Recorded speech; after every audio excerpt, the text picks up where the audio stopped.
Good afternoon, everybody. Just kind of give you a quick rundown of my workbench that I put together here over the last few weeks, all based around a Delta 36725 T2 model, which I really love the saw, but the base was kind of crap, so I decided to do something else with the base.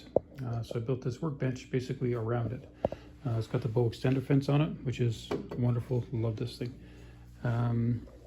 It's got a JessEm Router Plate, and this one I'm actually using a 2.2 kilowatt water-cooled spindle, which is attached right into the router lift itself. Now, my dust collector is, believe it or not, a 5-gallon water jug, which is held up by some little magnets and stuff there. So there's my water-cooled spindle, and up on this side we got the VFD, which is mounted up there, and I used an old switch off of my old router table that I used to have, an old Mastercraft model, but the switch works really well. So I use that to turn on the power to everything while it's off, and it keeps me going that way. Externally mounted the controls for the VFD up top here, and I built a little box here with the start stop, and I got a two-way selector switch for 18,000 and 24,000 RPM on the spindle, and an e-stop button as well, which is all wired directly into the VFD. So this little guy, again, just kind of clicks up underneath, and done. And that sits up there nicely. So it is water cooled. It's got a pump there with a couple lines coming into the back. I'll turn this on in a second here for you, just to kind of give you a rough idea of how this all kind of works. It also has a planer into the table as well. A couple of little knobs just kind of hold the top part of the workbench on while I am not using it. So here's the tabletop. When I'm not using the planer, it's nice and flat, works straight. And so that's some doggles to put in here yet, so not quite finished.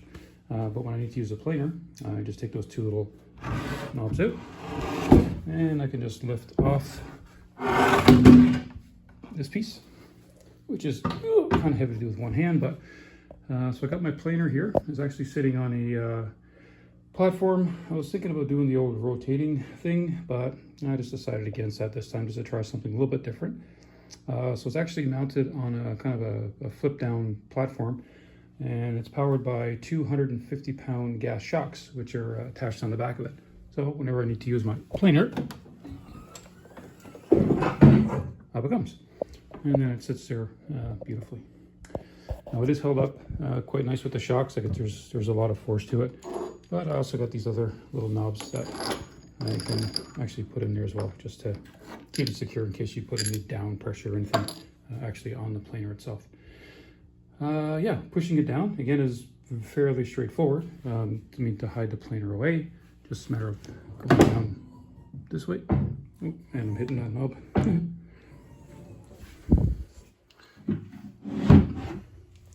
Let's try this again. So it goes down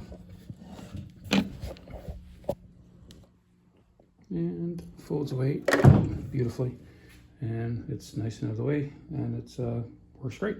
I can put the top back on, and away I go. Yeah, so that's that part.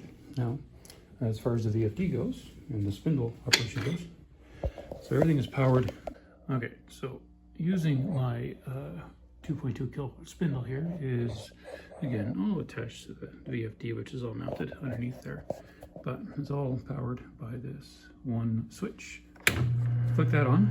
That one automatically runs the pump in here and starts the water flowing through the actual spindle. So all the controls are here. Right now it just shows us off. With the e-stop engaged, it actually says that it's e-stop, which is on. So do that. You can release that. Now, everything else has been moved from the controls here onto here. So hitting the green start button starts the spindle, and right now it's set at 18,000 RPM. If I need to do a smaller bit, anything up to 3/4, I can click it to 24, and that runs off to 24,000. Okay.